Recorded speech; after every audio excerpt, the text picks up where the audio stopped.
Hi, I'm here with the Deepal E07, the first of its kind vehicle in Australia. It's technically an SUV crossover ute. It's called the E07 multi-truck. For me, it's less multi-truck, just doesn't quite have enough truck features to be considered a truck, but it definitely gives Swiss Army nice vibes, particularly when we get to the back. Part of this video series from Whipsmart, which is a novated leasing company in Australia, is that we're going to have a section called Engineer Reviews. We're going to get an independent engineer with automotive experience and expertise to come in for each of our car reviews and give their opinion. For this first video for the Deepal E07, we're going to have Nathan Gore-Brown from Test EV. We're going to take it for a spin and then we're going to give you our feedback. So instantly, I'm just noting a really touchy accelerator pedal.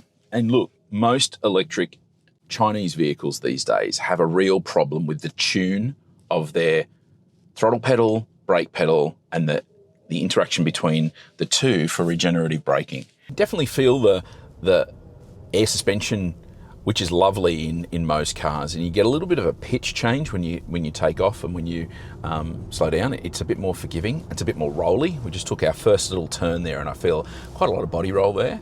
But we're in the comfort setting, so probably giving us all the comfort vibes. And so, what I noticed instantly with lifting off the throttle, so we were doing about 45 or 50 k's an hour, coming up to a set of lights here, and I've lifted off the throttle. Now, in a Tesla or a Polestar or something like that, a Merc, we would have stopped like 50 meters back there, but we're still rolling. It's down to 4 k's an hour, and I'm going to run into this truck if I don't hit the brakes. So we don't have one pedal drive, so that's a boom boom, and separately to that, there is not a strong regen, even if it's coming down to a glide of 6 or 7 kilometers an hour, which some vehicles have got. Just change lanes, and one of the things it's got over a Tesla is that it didn't drop out of autopilot through that process. It just carried on, kind of paused the auto lane or the lane keeping piece, and then it carried on after the indicator was finished and we were in the new lane. So that's actually, a step above a Tesla, and probably the only thing I'd like to see Tesla change. This lane keeping's pretty good. We're going around a bit of a bend and a curve on a semi-rural kind of road, cruising along fine, following a truck in front of us just fine, not ping-ponging between the lanes too much. So yeah, not too bad. So we're going to do a 0 to 100 here. We're going to start with 1 foot on the brake, foot on the accelerator, and we're going to go 3, 2, 1, go. There's a bit of lag at the beginning there, and we're at 100. I wouldn't say it's particularly impressive, but probably not as punchy as it could be. Maybe another option is to do it just with a hit accelerator and see if it's a little bit punchier. Okay, this time I'm just in the hold position, no foot on the brake. I'm going to stomp the accelerator, and let's see how we go with torque steer and acceleration. So 3, 2, 1, full throttle. A little bit more responsive this time. Oh, there's a bit of torque steer there, and we're at 100. So that torque steer is when the vehicle is really starting to pull left and right due to cambers of the road and other bits and pieces, and how the torque is moving across the diff in the front axle particularly. It makes the steering wheel start to pull left and right. It's pretty unnerving if you're not expecting it. It's a feature of most front-wheel drive cars, and what we've got here is a four-wheel drive car with a little bit too much bias to the front axle. And what I'd typically look to do is tune a little bit of the power out of the front axle to make it feel a little better. And this is the refinement about drivability. You wouldn't get that in a four-wheel drive Mercedes or BMW or something like that. They would tune that out. Whereas in the Chinese vehicles, they just haven't got that level of refinement yet. I would say a positive so far has been the driver attention nag is nowhere near as intrusive as it is in several other Chinese vehicles at the moment. But the little chime that's in this car is unobtrusive. I wouldn't even bother turning it off. And I think that's actually a real positive. Knee room is not too bad. What I find in a lot of cars these days, a lot of EVs, is they're trying to give either a lot of space like a Tesla, or they're trying to give a cosseting kind of cockpit feel like some things like a Polestar 2, for instance. And that's way too narrow across the knees for me. I just couldn't buy a car like that because it's just way too narrow in the cockpit. Whereas this has probably got the balance about right. So it's quite a nice seating position. I'm not a big fan of head-up displays, but this one isn't too bad. And, it sort of isn't really getting in my way. So we're just going to do an emergency brake here in a road that we know that there's nobody around on. So we're just going to come up to a normal braking speed, and we're going to brake full noise. Go. So the ABS kind of did an okay job there, scrabbling away. It didn't give super positivity. The brake pedal's a little on the spongy side in this car, but I think that's aligned with it being a bit of a soft rotor, if you like. It's not a sports car kind of brake pedal feel, but ultimately it wasn't too bad. Did it give me full confidence? Maybe not, but it certainly wasn't unsafe. All right, so I'm just going to take this for a spin now and give you my impression of the vehicle. I've had the car now for about 24 hours, so I've done a few Ks in it. I've kind of gotten used to a few of its idiosyncrasies, but overall, I think it's a really enjoyable car to drive. There are some bits of it that I don't particularly like. One of them in particular is the amount of torque steer when you accelerate quickly. But for everyday driving, when you're not trying to show off, really the ride is extremely smooth. One thing I have noticed, and I think it's an important one to acknowledge, is the comfort of the seats. They are extremely comfortable and they're very soft. You could easily do a highway drive for a couple of hours and not feel it too hard on your rump. So I think they've done a really good job on the interior and the comfort, but it's the drivability that I really like. And in particular, I'm just going to pop it, I'm a really big fan of autopilot in the Tesla. And, it's a real mixed bag with the EV competitors outside of Tesla as to how good their autopilot is. We're in full autonomous driving now, in terms of at least, lane keep and, start and stop. Now, it does occasionally ask you to turn the steering wheel a little bit like a Tesla would, just to make sure that you're paying attention. But I can drive with, hands off the wheel, just a thumb on the wheel and feet off the accelerator and brake. And, to be honest, I'm quite confident in how it's driving. So that's a big plus for me. And I think, with Tesla recently announcing full self-drive in Australia, there's going to be a big catch-up to get anywhere close to that. We're coming up to an intersection here, and that's where I've noticed it be a little bit unsure of itself. You can sort of see it's dodging around a little bit here.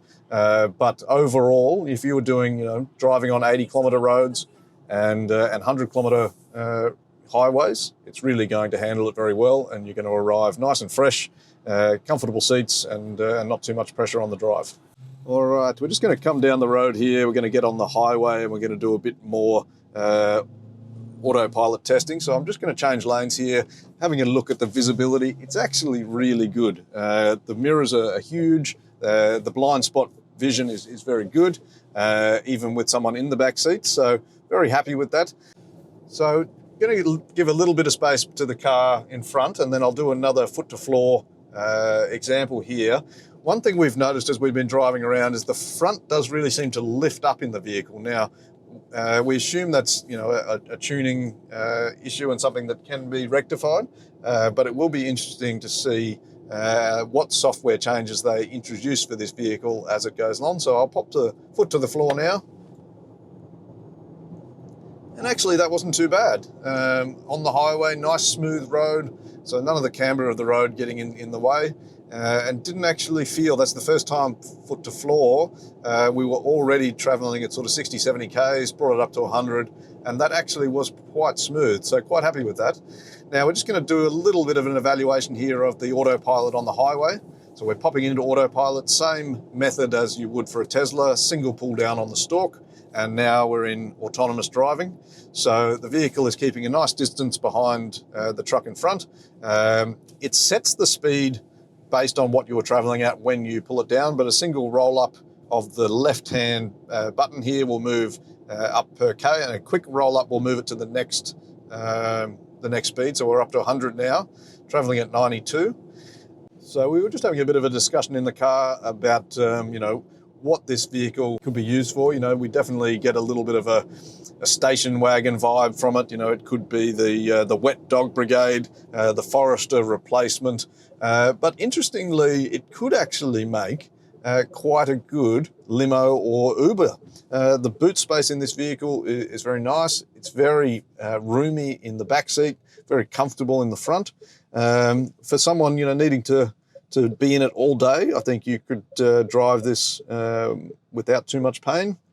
You got plenty of room in the boot for big items, and for that occasional passenger that wants to move something large, you've really got that opportunity to potentially help them move some furniture. So it's quite a versatile vehicle for those people doing ride share or indeed even a limo service.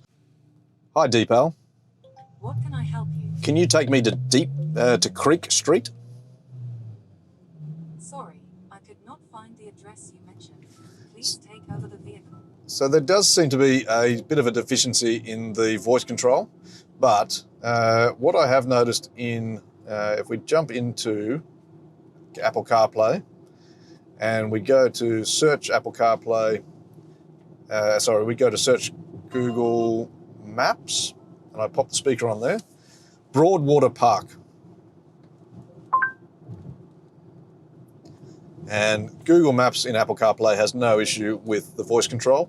So definitely the voice control, the microphone works perfectly. I think the Deepal setting will learn as it goes, but it definitely does some things. So for instance, if I wanted to change the temperature, hi Deepal. I'm listening. Can you set the temperature in the car to 23 degrees? The temperature has been set to 23 degrees. Hi Deepal. I'm here. Can you open all the windows, please? Okay. So it's not full AI yet. It doesn't seem to read context. But if you give it clear directions and it matches the input that it needs in terms of changing temperature and opening and shutting windows and that sort of thing, then I think you'll probably find it works quite well. One thing I have tried is to get it to close the curtain at the top here. And that I wasn't able to make it do. Interestingly, I actually found it a bit tricky to find how to close the curtain. There is a function in the back where the person in the back can close it. So we're opening and closing it now. And if you see up here at the top, it's actually a rolled curtain. So it's soft, but it's quite a nice feature to have there. But to put it on, you actually just scroll down on on the screen here. You scroll down from the top, and then it's got the rear dome and the sunshade, so we can close that. And you can decide how far you want to close it all the way or leave it partially open. So a nice feature, particularly if you're comparing something like the Tesla, especially, maybe the more recent ones have slightly better ceramic coating, but the ones from around 2022, 23, they're quite, in the summer heat in Australia, you really feel the warmth off the glass on the top of your head. And so you find a lot of people are putting in a shade. So it's really a nice feature to have it inbuilt in here. And it doesn't take up a lot of space because it rolls into the ceiling of the car. All right, so one thing that's a bit interesting with this vehicle, if you compare it to a Tesla, is in its autopilot mode. And I know I've been talking quite a bit about that, but it is reasonably good. And one thing I do like about it as compared to Tesla is if you decide to interfere with the vehicle, so I'm going to take control and I'm just going to not indicate, I'm just going to pull over into this lane, and if I let go again, it's going to slip back into the autopilot mode automatically. So I didn't have to pull down the stalk again. It knew what I was doing. I'll do it again. I'll pull into this lane and there's a car in front, and hopefully it can find the lane in time to stop right behind this car. So I am not in control. IAC activated again all by itself, and it stopped me in front of the car in front. So yeah, really nice feature. It's reasonably clear about whether it's in autopilot mode or not. It calls it IACC. Could probably come up with a slightly snazzier name for that, but really like it so far. All right, so we're just going to do a quick sound check of the sound system here. We're going to give cars that we review a Pantera level. So we're going to test it out at full volume, playing some Pantera, and see what we reckon. So off we go. I'm going to hit play while we're silent, and then I'm going to turn it up, and then we'll set off and test it out. All right, so, I think the general consensus in the vehicle is that we take it up to a top level, available level of 20. See, I'll roll the screen up and we'll go up to 20, and that's as loud as it gets. Yeah. At the top level in your vehicle, you would normally expect it to, be pretty ear-splitting. And to be honest, it was fairly tame. Good for your hearing. You're not going to do any damage probably even at the top level, but without a decibel reader, it's probably a bit hard to measure exactly, but pretty tame as far as Pantera level goes. So probably going to give it really about a 4 out of 10 Panteras. All right, so one of the most important features of any car really is the boot space. And what better way to measure it rather than golf clubs is how many cartons of beer can we fit in it with the seats up. So we've taken a quick trip here to Mansfield First Choice Liquor, and they've kindly lent us a few cartons of beer. We're looking at the bigger, regular 24 cartons of stubbies here.